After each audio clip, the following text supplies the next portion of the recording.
Bienvenue dans l'entretien de l'intelligence économique, l'émission consacrée aux acteurs de la mondialisation. Les avocats se lancent dans l'intelligence économique. Le Conseil de l'ordre vient de donner son feu vert. Dorénavant, ils pourront proposer à leurs clients des services de protection et de recherche d'informations économiques. Quelles sont les conséquences sur le marché de l'intelligence économique qui n'est pas extensible et qui est largement occupé par les anciens des services de renseignement et de sécurité? Quels services vont offrir les avocats? Comment vont-ils se distinguer? Eh bien, on en parle avec notre invité, Maître Thibaut Dumanoir, l'un des auteurs du rapport sur ce sujet remis récemment au Conseil de l'ordre. Bonjour. Bonjour Ali. Alors, est-ce que vous êtes les premiers dans le monde avocats à aller sur le terrain de l'intelligence économique ou est-ce que vos confrères étrangers y sont déjà? Alors on a un exemple toujours avec les États-Unis où nos confrères américains sont quand même très précurseurs par rapport à nous, mais ce qui ne veut pas dire que donc on a une résolution qui a été adoptée par le Conseil de l'ordre de Paris le 9 février et on a une ouverture de l'activité des avocats qui va s'ouvrir à une définition de l'intelligence économique au sens large puisqu'elle va comprendre le risque, l'intelligence économique et la sécurité de l'entreprise. Et déjà des avocats, dont je fais partie, travaillaient dans ces domaines-là. Donc le but de cette modification, le premier but, c'est de répondre à des attentes des clients. Puisque, je vais prendre un exemple un peu trivial, on vous demande en tant qu'avocat si la responsabilité du chef d'entreprise ou de l'entreprise peut être engagée, vous répondiez, il y a des risques, effectivement, et vous étiez obligé de plonger dans une analyse des risques. Et les clients étaient de plus en plus demandeurs d'une solution globale en disant c'est bien de nous expliquer les règles de la responsabilité, mais il faut également nous expliquer sur le plan pratique comment prévenir ces risques. Et comment vous faisiez jusqu'à présent? Et jusqu'à présent, des avocats s'étaient lancés de manière totalement informelle. Et si vous allez faire un petit zapping sur Internet, vous apercevez que des gros cabinets, par exemple pour le risque écologique, proposaient des audits. D'accord. C'était soit avec du personnel interne, soit du personnel externe. Mais il y avait déjà un mouvement. Donc le premier but peut-être de la réforme, c'est de pas légaliser, parce que c'est pas le terme, mais entériner ce qui se passait. Mais c'est surtout de susciter de nouvelles vocations. Puisque maintenant, avec le développement de l'entreprise data-centrique, il faut réfléchir à une nouvelle façon de penser l'entreprise et les avocats peuvent être d'une aide importante à ce sujet-là. Vous l'avez dit, vos confrères américains étaient déjà sur ce marché-là. Est-ce que du coup, ça faisait une distorsion de concurrence par rapport à vous? Alors, il y avait une distorsion de concurrence et puis surtout une distorsion de mentalité. C'est-à-dire? Les avocats français n'étaient pas baignés dans l'idée que le monde gravite autour de l'information. Je parle des avocats d'affaires. Et peu à peu, les mentalités sont en train de changer, ce qui nous oblige à adapter nos règles et nos comportements. Et aujourd'hui, donc, vous pourrez offrir toute une gamme de prestations en intelligence économique ou est-ce que c'est restreint?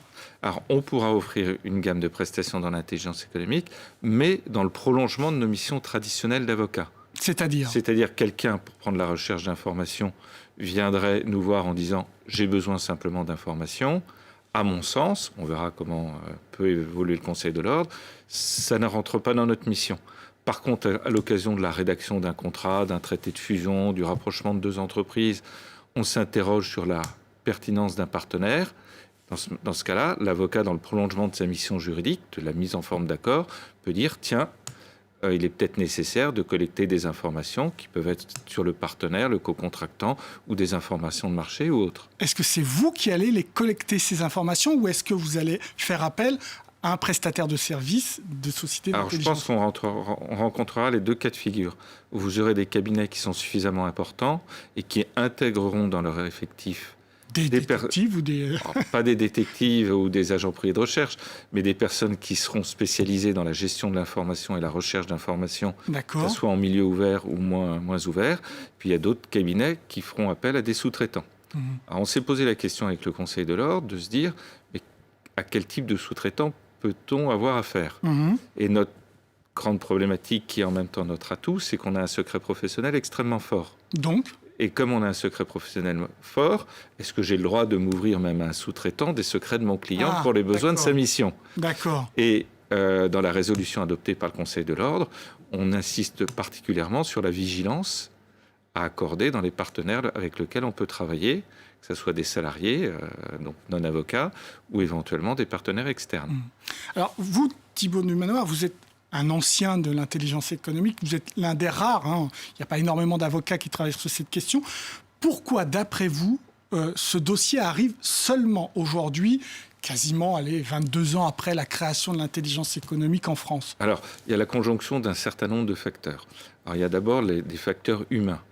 Et donc, vous avez eu 2 bâtonniers à Paris qui ont porté le projet, qui est le bâtonnier, Madame le bâtonnier Christiane Ferral-Schulz, qui avait déjà, en son temps, créé une commission intelligence économique que j'animais, et puis Frédéric Sicard, qui a été élu bâtonnier avec une prise de fonction au 1er janvier, était très motivé par ce thème. Sensibilisé à ce thème. Et il estimait correspondre aux besoins des avocats.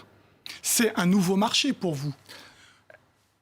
Alors, c'est un nouveau marché, et comme je vous disais, il y a quelques précurseurs, et je pense que ce marché va aller en s'agrandissant. Est-ce que vous allez prendre des parts de marché sur les sociétés traditionnelles qui font de l'intelligence économique? Alors, vous avez dépeint tout à l'heure les sociétés traditionnelles, comme les anciens des services secrets, etc. Mais il faut savoir que dans le domaine de l'intelligence économique, il y a des tas de sociétés qui sont des gens qui ont une formation universitaire, qui viennent pas forcément de ces services, parce que ça donne un petit peu un côté sulfureux dans la présentation, auquel les avocats veulent échapper.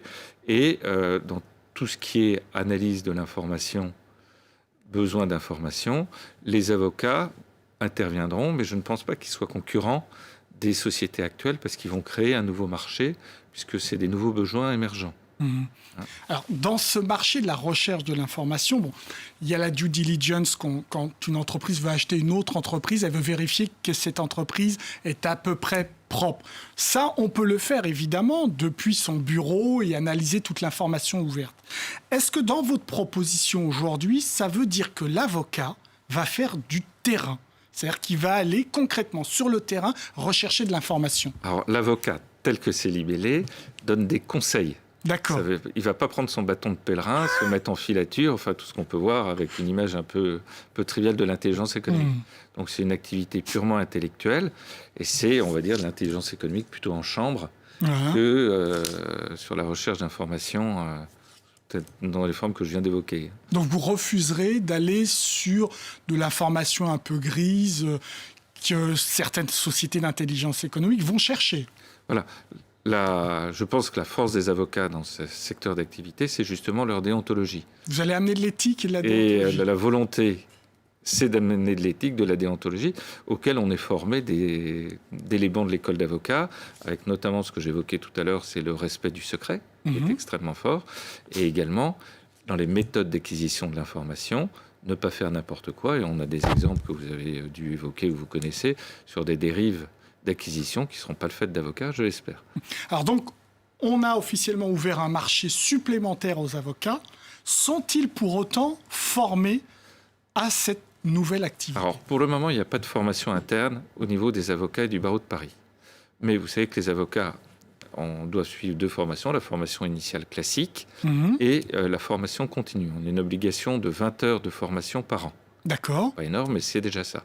Et je pense, mais c'est sous réserve des projets en cours que je ne connais pas particulièrement, qu'il y aura dans les formations à venir au niveau du barreau de Paris des formations en intelligence économique intégrées dans le cursus des avocats.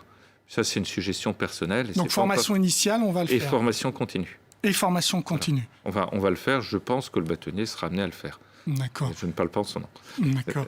Alors, comment ont réagi les spécialistes de l'intelligence économique quand ils ont appris, en effet, que le Conseil de l'Ordre allait vous ouvrir de nouveaux marchés? Alors, pour le moment, les réactions sont positives parce qu'il y a toujours eu une complémentarité entre le droit et l'intelligence économique. Le droit est à la fois un moyen d'encadrer l'intelligence économique, mais c'est surtout un outil supplémentaire pour avoir de manière légale et officielle de l'information. On se cantonne à cette notion. Je prends un exemple un peu trivial. Prenez les bases de données juridiques. Actuellement, il y a les juristes qui savent très très bien les exploiter à des fins juridiques. Et à côté, vous avez des veilleurs ou des spécialistes de l'information qui connaissent peu ou prou le droit. Et donc, on ne puisse pas dans les bases d'information de données juridiques ce qu'on pourrait trouver pour aider l'intelligence économique. Exact. Et je pense qu'il va y avoir des maillages et un nouveau métier qui va se créer à ce niveau-là. On pourrait prendre des tas d'exemples comme ça.